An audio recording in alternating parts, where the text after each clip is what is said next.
quoi? On va faire une émission sur les Beatles. Un blond Beatles en plus. Mais t'es ouf, toi, c'est une émission sérieuse ici. T'as craqué, toi. Allez, vas-y, jingle.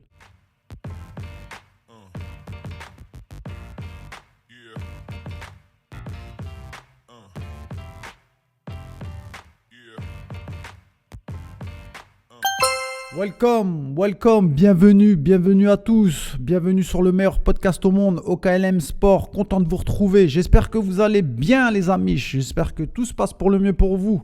Aujourd'hui on va parler d'un combat qui électrise la planète MMA, oui on va parler de Paddy Pimblett. Il combat contre Michael Chandler à l'UFC 314 cette nuit, dans la nuit de samedi à dimanche. Un combat entre un jeune loup avec les dents affûtées face à un vétéran mais redouté quand même.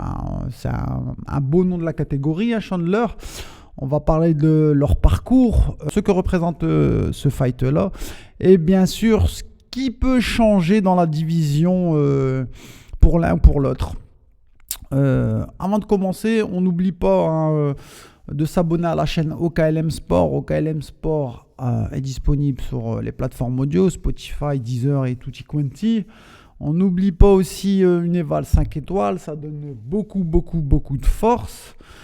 Le site, attention, site référence dans l'Hexagone, oklmsport.com, toutes les news du MMA, UFC, MMA FR, avec des stats, des statistiques, des anecdotes, attention.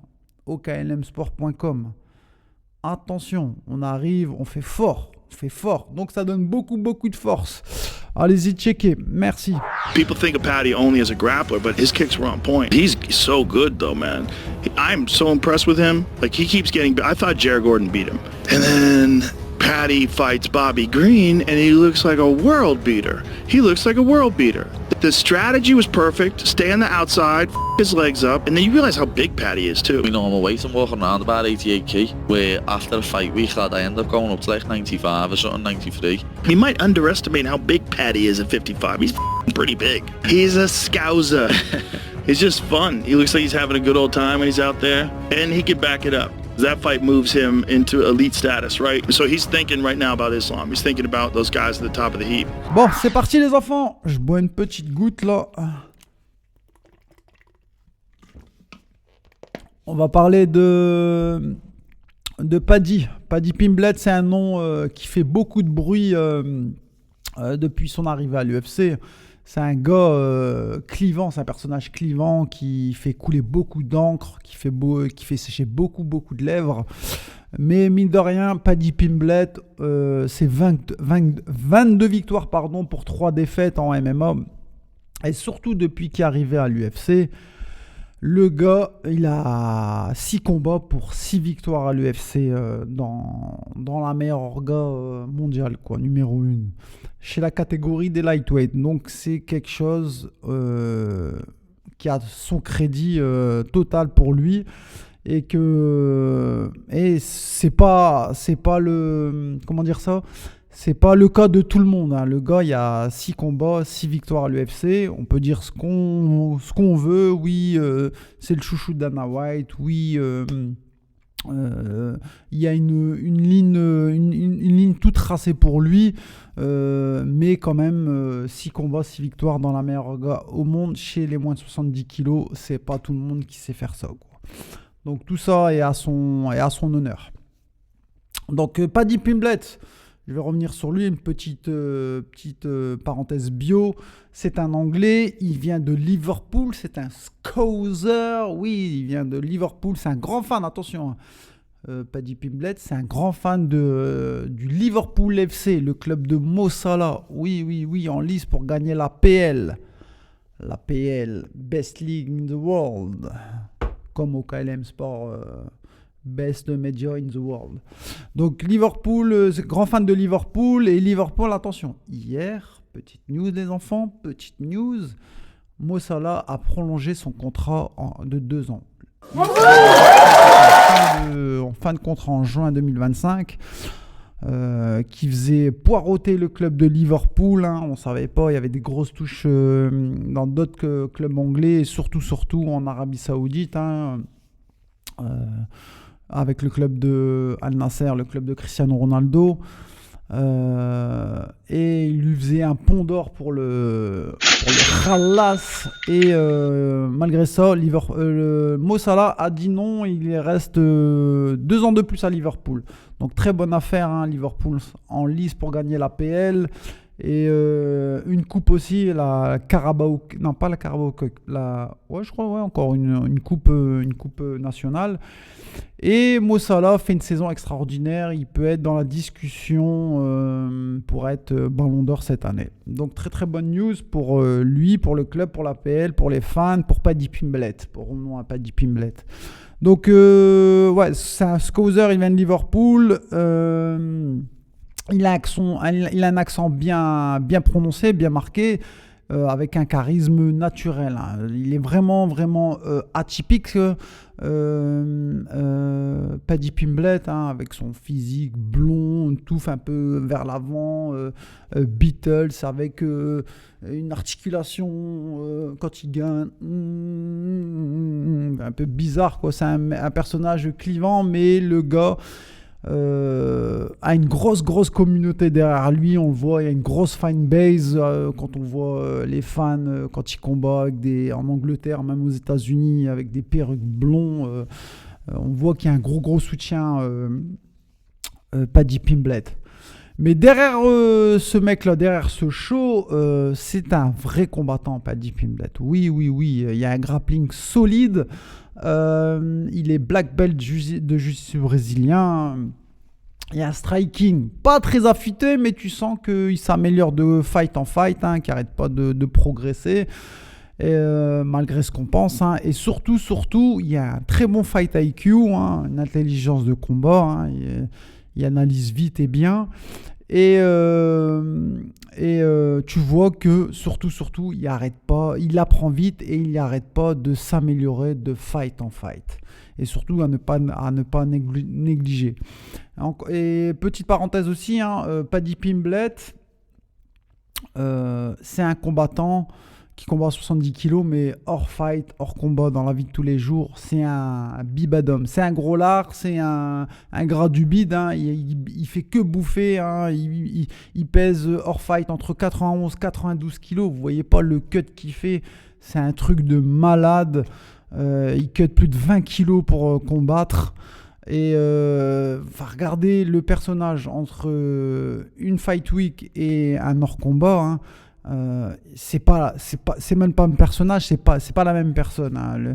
Il est tout gonflé, boursouflé, là, des joues comme ça, avec un beat comme ça. Il y a des doigts de poule, c'est gonflé, vraiment. À part les yeux bleus, pardon, et la touffe blonde des Beatles, c'est pas le même personnage du tout. Donc allez checker, vous allez être MDR. Paddy Pimblett, il y a 30 ans. Hein, l'âge prime d'un combattant UFC, c'est là où on peut voir s'il peut faire l'âge où on peut faire des grandes choses dans une carrière MMA. Et son parcours de Paddy Pimblett, c'est un nom que tout le monde a sur ses lèvres, surtout en ce moment dans le monde du MMA. L'UFC 314, Paddy Pimblett joue très gros.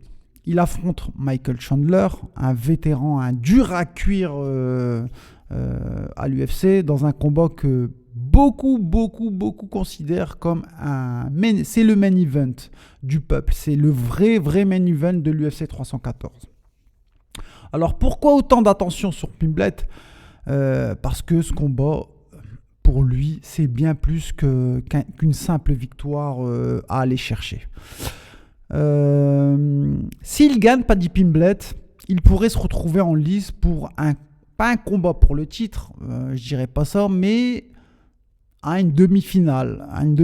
Encore un combat avant un combat pour le titre.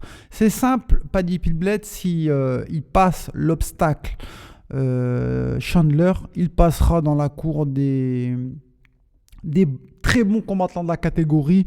et puis dans l'étiquette qu'il y a de combattant mytho, tu vois. Son ascension n'a pas été très, comment dire ça, a été dans des zones d'ombre, entre guillemets, hein, pas très glorieuses. On se rappelle tous de cette victoire très, très disputée contre Jared Gordon, c'était en 2022, où honnêtement, moi le premier, je vais pas vous mitonner, moi le premier qui disait c'est quoi ce fighter, pourquoi il a gagné. Jared Gordon, il a gagné à la décision unanime ce fight-là. Et malgré ça, les arbitres ont donné Paddy Pimblett vainqueur. On peut dire oui, Dana White, c'est un des poulains de Dana White. C'est des combats choisis, tout tracés pour le ramener à un combat pour le titre.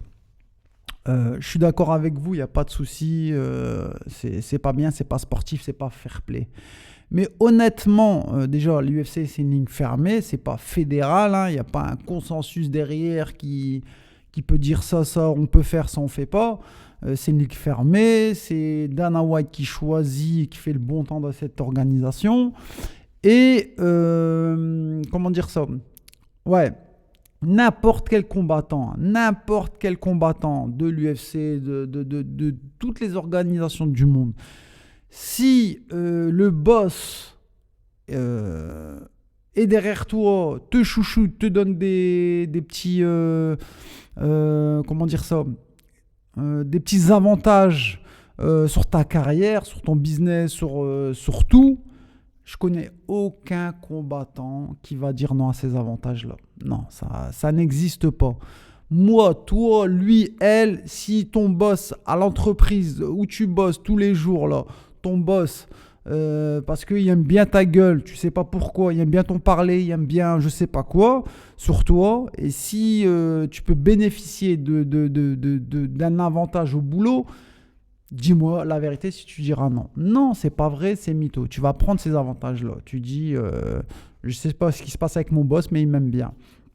Et ça, tous les susboules et tous les combattants de l'UFC aimeraient bien avoir ces avantages-là, et c'est des rageux. Et voilà, on dit que c'est pas un vrai combattant, c'est un combattant mytho, et ses adversaires sont bien choisis. Voilà pour la parenthèse. Paddy Pimblett, c'est vrai qu'il y a certains avantages sur sa carrière, mais honnêtement, je connais aucun fighter qui dirait non à ces avantages-là.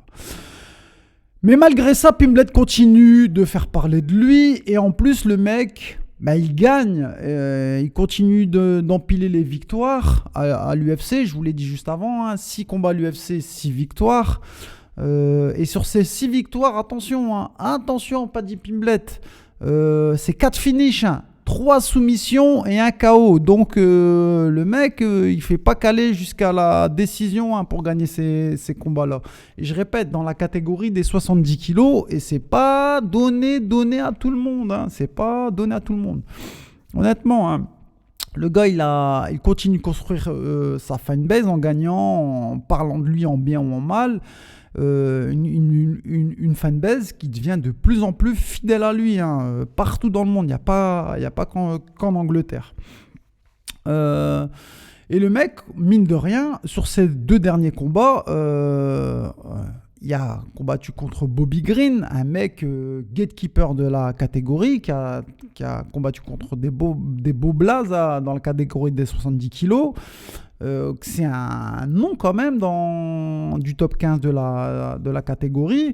Il a combattu contre Tony Ferguson, mec expérimentant de ouf, qui a combattu les plus gros blazes, Gaethje, Makhachev, Nate Diaz, j'en passe quoi. Il a failli combattre contre Khabib pour un combat à la ceinture. Donc même si voilà, c'est 2 noms solides, ok, on est bien d'accord, mais c'est des noms vieillissants, tu vois, et surtout Ferguson qui a plus de menton, et c'est catastrophique ces derniers combats, mais ça reste quand même des noms à l'UFC, des noms dans la catégorie, ça faut pas faire le mytho.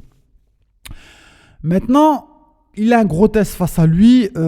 C'est son plus gros test jusqu'à présent. Battre Chandler, Michael Chandler.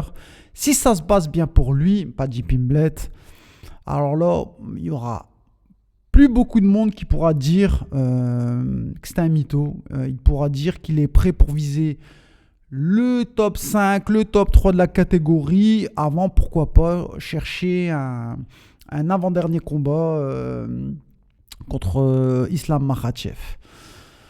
Maintenant, Michael Chandler, l'américain. Pour moi, Michael Chandler, c'est l'adversaire parfait pour Paddy Pimblett. Michael Chandler, c'est un gars qui n'a plus rien à prouver. C'est un ancien champion du Bellator.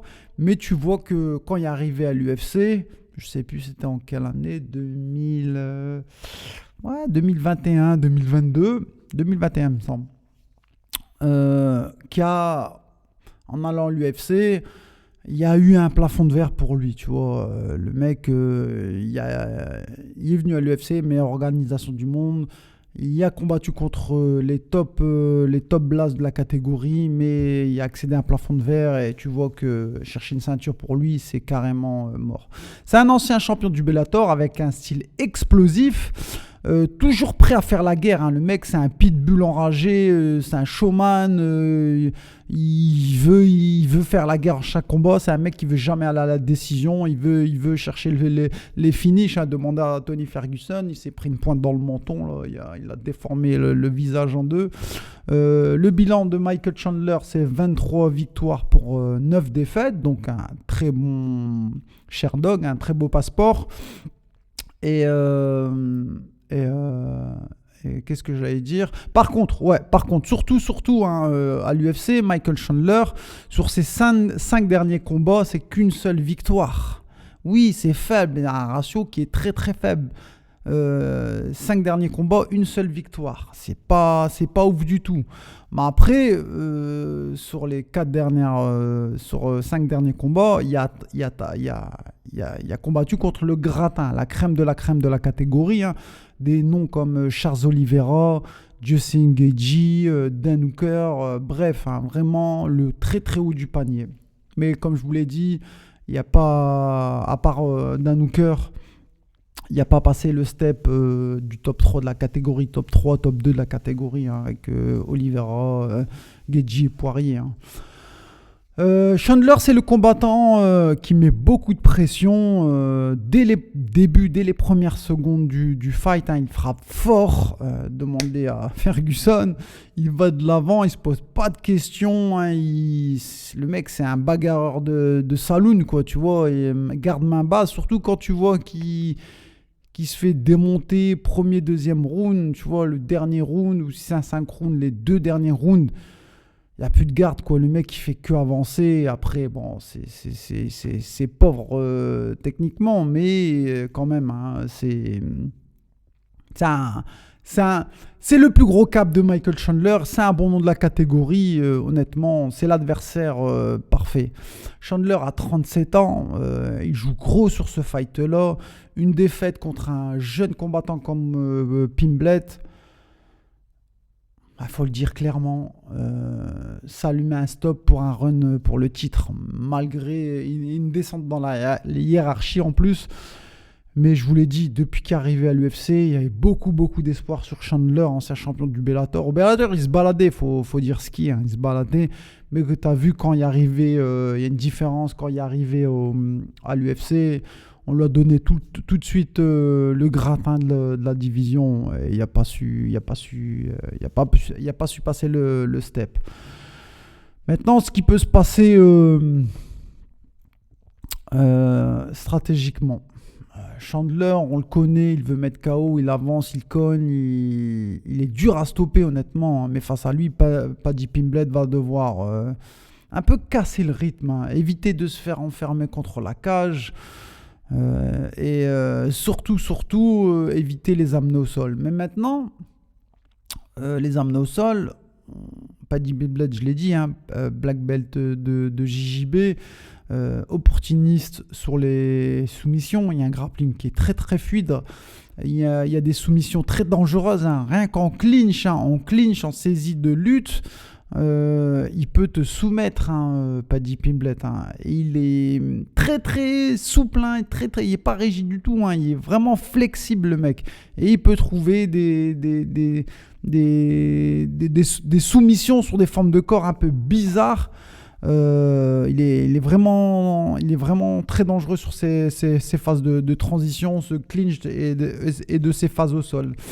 Et même, il n'y a pas que moi, Henry Cejudo, ancien champion de la catégorie, avec sur son podcast Pound for Pound. Cejudo, attention, c'est pas qu'un ancien champion, c'est un analyste très très pointu de l'UFC. Il y a de très très bonnes analyses sur son podcast avec Kamaru Usman.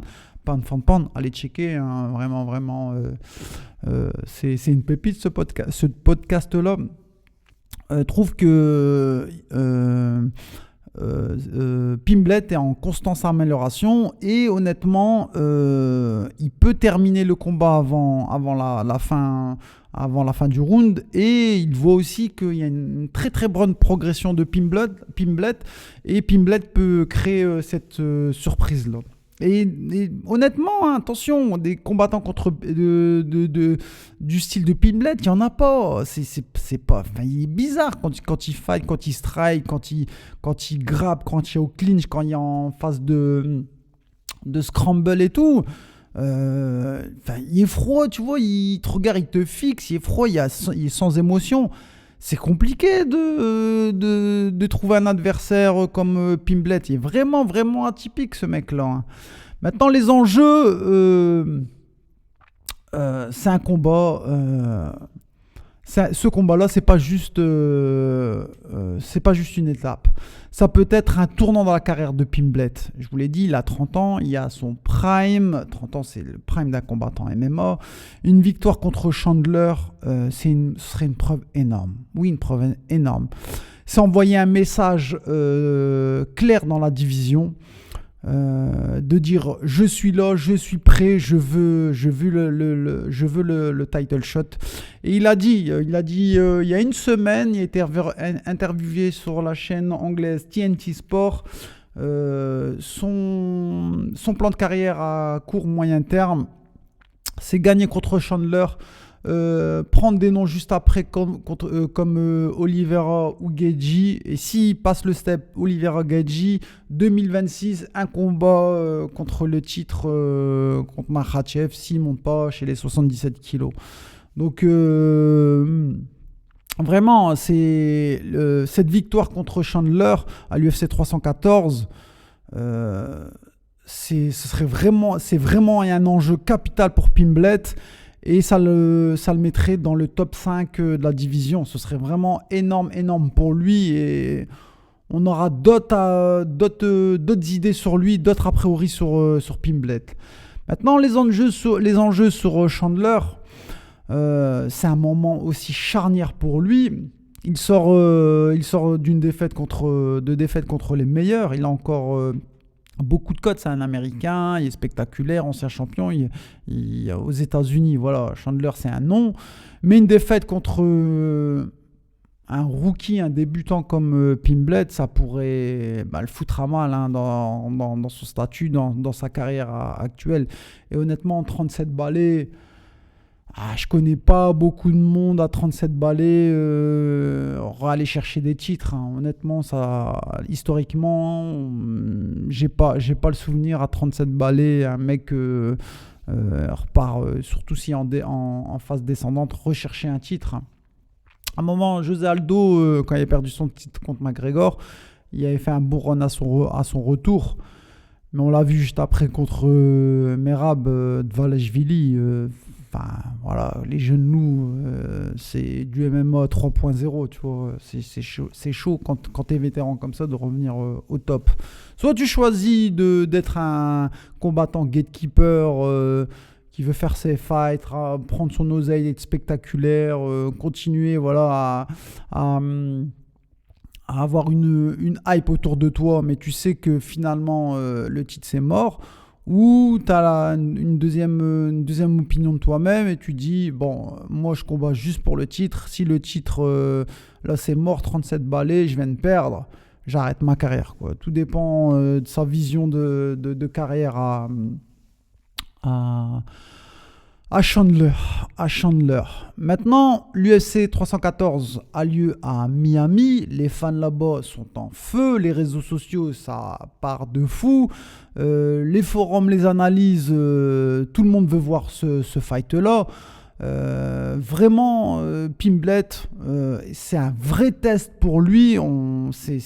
S'il bat ce truc, cet obstacle Chandler, ça peut être vraiment un moment clé et passer encore un step encore au-dessus.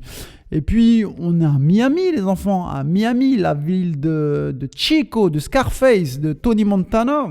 Ça va être bouillant de fou. Si Pimblett il gagne, ça va devenir une superstar mondiale. S'il perd, eh ben, honnêtement, contre Chandler, on saura vraiment son plafond, son niveau et le plafond de verre qui est Paddy Pimblett. Mais attention, hein, s'il gagne, ça peut c'est potentiel, ça peut le ramener à des sphères, on ne sait pas quoi. Maintenant, les prédictions, Paddy Pimblett est légèrement favori par rapport à Chandler. Ça reste quand même très très serré. Mais c'est un signe, même face à un vétéran comme Chandler, les gens commencent à croire de plus en plus à Paddy Pimblett. Ce qui peut changer dans la div des lightweight, le vainqueur de ce combat va redistribuer les cartes dans la division des poids légers. Un Pimblett qui gagne, c'est potentiellement une demi-finale contre Makhachev. D'ici un an et demi, un Chandler qui s'impose, ça peut être son dernier run pour accéder à un combat pour le titre. Mais moi, honnêtement, j'y crois pas trop à ce truc-là. En bref, ce combat, c'est un combat plus qu'important pour les deux combattants. À ce moment clé de leur carrière, c'est un moment de bascule. Voilà, c'était mon avis sur le fight là, sur Paddy Pimblett et Michael Chandler pour l'UFC 314. C'est un choc entre deux styles différents, deux générations différentes, deux visions du combat différentes. Est-ce que Pimblett va confirmer qu'il est bien plus qu'un phénomène médiatique, ou est-ce que Chandler va rappeler à tout le monde pourquoi c'est une légende du game? On se retrouve bientôt, les amis. Portez-vous bien. D'ici là, abonnez-vous, partagez le podcast et dites-moi en commentaire, vous voyez qui vainqueur. À très vite les Warriors. Ciao, ciao.